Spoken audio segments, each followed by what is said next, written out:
The Young and the Restless spoilers. Phyllis Summers had believed she had finally found an ally in Cain Ashby, a man who, like her, was tired of being underestimated, tired of playing the second act in other people's narratives, tired of watching power shift between the same few hands in Genoa City. She had thought they were partners, not in some romantic fantasy, but in a strategic alliance grounded in mutual ambition and calculated risks. When they talked about reshaping the business landscape of the city, when they whispered about disrupting the hold that Newman Enterprises and Jabot had long maintained over every deal and development, she believed she was part of something bold, something equal. She saw in Cain someone who knew how to play dirty, and more importantly, someone willing to do so with her rather than around her. But all of that collapsed in a moment of brutal clarity when Cain, with the coldness of a man already halfway out the door, made it clear that she was not his partner, she was his pawn.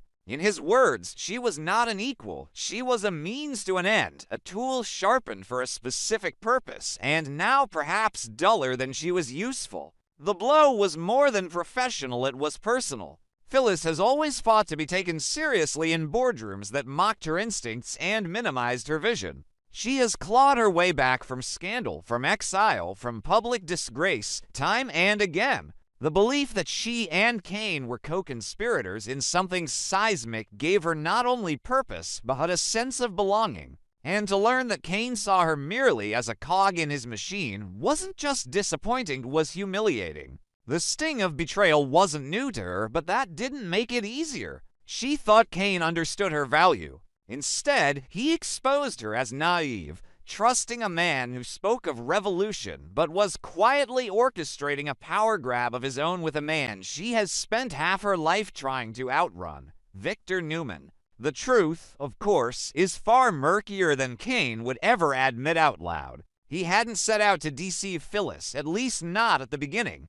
Their collaboration started with genuine synergy, two outsiders with chips on their shoulders, pooling their knowledge and contacts to shift the balance of influence in Genoa City. But Cain has always been an opportunist at heart, and when Victor Newman came calling with an offer that felt like a shortcut to power, Cain couldn't resist. Victor, ever the kingmaker and the manipulator, recognized something in Cain, a hunger not unlike his own, tempered by bitterness and a deep need to prove himself. Victor didn't need to bribe Cain, he only needed to appeal to his ego, to the part of Cain that resented Jabot's legacy. That saw Jack Abbott as a man born into wealth and respect while Cain fought for every inch of credibility. Victor offered him more than a plan, offered him permission. Instead of going after Chancellor Industries, Victor suggested a juicier target, Jabot. Not only would it deliver a blow to Jack, but it would destabilize the Abbott brand in a way Victor had always dreamed of.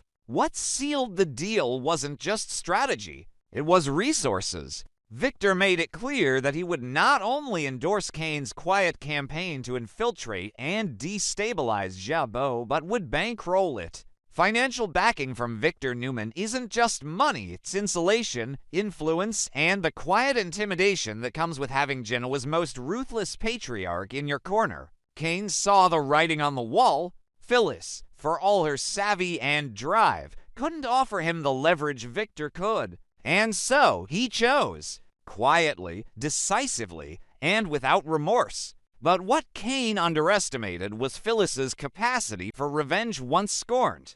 Phyllis isn't just going to sulk or lick her wounds in some hotel suite. She's going to retaliate. That's who she is. She was never someone you discard quietly, and now that she knows Cain has not only betrayed her trust, but that aligned with her oldest adversary, she's preparing to shift from ally to adversary herself. The moment she confirms the details of the deal with Victor, the rules will change. She will stop trying to win with Cain and start trying to win in spite of Hyman. She knows exactly where to hit. Cain's new partnership is built on secrecy and timing. If Phyllis can expose it early, before Victor's influence takes root, she can spoil the plan and bring down both men at once. But the situation is more delicate than she expected. Victor's involvement complicates things immensely. Victor is not a man to cross lightly.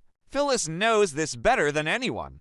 She has spent years trying to maneuver around his long reach, and now she finds herself directly in his path again. But this time, it's personal on multiple fronts. Victor's insult was indirect, but Lauda saw Cain as a better bet, a more worthy ally, and left Phyllis out of the equation entirely. That erasure burns nearly as much as Cain's betrayal, and she will not be erased. Not again. Behind the scenes, Victor is playing the long game. Supporting Cain's hostile ambitions against Jabbo serves multiple purposes. It weakens Jack, his eternal rival. It destabilizes the Abbott brand just as Victor begins grooming his grandchildren for succession. And it keeps Newman's own acquisitions safe from scrutiny by creating distraction elsewhere. But Victor's hubris has always been underestimating how personal his enemies take his moves. And with Phyllis now stirred into action, his elegant plan may not unfold as smoothly as he envisioned.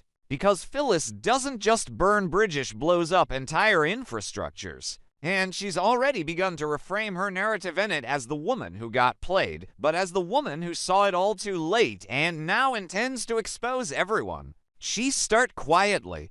She gather evidence, look for the financial threads tying Victor to Cain's sudden influx of capital, track any shell companies or legal documents that might link them. She used her network old allies, even older enemy seed rumors and instability. She may even go to Jack or Diane or Billy Anion with a vested interest in keeping Jabbo independent and unshaken. And when the moment's right, she strike. Not out of rage, but out of calculation. Because in Genoa City, reputation is currency, and Phyllis is done being poor. The irony in all this is that Cain, for all his scheming, may not even realize how precarious his position is. He thinks aligning with Victor gives him immunity, but alliances with Victor are never permanent. The moment he ceases to be useful, the moment another opportunity proves more enticing, Victor will cut him loose with the same detachment he once showed toward Adam, Victoria, even his beloved Nikki when business demanded it. Cain believes he's on the cusp of power, but in truth, he's walking a tightrope built by a man who shakes it whenever he wants. And if Phyllis gets her way, the fall will come much sooner than expected. Victor may not be worried yet, but he should be. Phyllis, scorned and strategic, is one of the few people in Genoa City who has beaten him before. And now she's fueled not only by ambition, but by humiliation. She has nothing left to lose, which makes her the most dangerous player on the board. And this time, she's not playing to win. She's playing to dismantle. The takeover of Jabbo, if it happens, will not be a clean victory. It will be messy, public, and fueled by vengeance. Because in this town, loyalty is a currency no one can afford for long, and betrayal is just business as usual. Cain may think he's climbing the ladder, but Phyllis is already loosening the bolts. Phyllis Summers had always trusted her instincts razor sharp, honed by years of betrayal, failure, and triumphant rebounds. She knew how to read a room, a contract, a man, or so she thought. Cain Ashby had been her wild card, her dark horse, the one man in Genoa City who seemed to understand the thrill of defiance the way she did. When they joined forces, it felt like the beginning of a seismic shift in the city's corporate power grid, a strategic alliance built not on trust, but on ambition. She believed they were aiming their shared firepower at Chancellor Industries, a reasonable target given Lily Winter's uneasy command and the company's evolving structure. And in her mind, that target was justified. Chancellor wasn't family. Chancellor wasn't Jabbo. But everything Phyllis believed, everything she had invested her cunning in was built on a lie. And she didn't know it yet. Because while she was drafting counter scenarios, planting whispers, and compiling weaknesses in Chancellor's board structure, Cain had already changed the game. Quietly, ruthlessly, without her consent. Victor Newman had redirected his vision, and Cain had followed, eyes gleaming, pockets swelling, loyalty evaporating. Chancellor was no longer the endgame. Jabbo was. The house Jack Abbott built. The brand Dye & Jenkins protected. The legacy Kyle was still trying to salvage. And Phyllis, once an Abbott by marriage, once a mother to Summer Newman Abbott, was now being manipulated into helping dismantle the one company that still represented family history. Complicated as it may be, worse, she didn't even know it. She was advancing a campaign built on deception. And when she found out the truth, that betrayal would feel like acid seeping into the seams of everything she and Cain had built together. But Cain's betrayal wasn't just corporate. It was deeply personal. He had returned to Genoa City for more than money. He came to reclaim something he lost: Lily Winters, the woman who had once been his partner in life, in business, in heart. Their marriage had collapsed under the weight of his misdeeds, his recklessness, but his love for her had never truly disappeared. He told himself the war he was waging was strategic, not emotional. That aligning with Victor was a tactical move, not a moral one. But then Lily confronted him with stakes he couldn't ignore effimely. The twins. And her. She didn't scream. She didn't threaten. She simply told the truth in that quiet, cutting way only Lily can. If he continued this war, if he let greed blind him again, he wouldn't just lose her. He'd lose his children. Forever. That was the line in the sand. Lily made it painfully clear, if Cain walked away from the corporate siege, she'd reopen the door just a crack. She'd convince the twins to let him back in. She'd give him a path back to fatherhood, to family, to redemption. But if he didn't, if he chose Victor and his ambition over blood and love, then she would close that door and lock it. Permanently. No shared holidays. No civil co-parenting. Just distance and silence. And Cain, for all his posturing, wasn't willing to gamble with the only thing that ever truly mattered to him: his children. Now he was in free fall, torn between the power Victor dangled in front of him and the life Lily offered him if he could finally grow up. He knew what he had to do. He had to walk away from the Newman deal. He had to abandon the assault on Jabbo. He had to undo everything he'd just spent months quietly building with Phyllis. And when he did, when he told Victor he was out, when he stopped taking calls, when he pulled his assets from the shell companies and vanished from the strategy table, it sent shockwaves that landed squarely in Phyllis's lap. She didn't hear it from him. Of course not. Cain didn't have the courage to face her. She heard it from a contact in finance, a casual remark about how Newman's quiet beer had gone radio silent, how funds were frozen mid-transfer, how Javits' legal team was suddenly relaxing. That's when it hit her. Cain had betrayed her. Again. And this time, there would be no second chance. Phyllis was stunned, not just by the deceit, but by how deeply she had believed in him. She had imagined a future where they held Genoa City by the throat, where they wrote their own rules.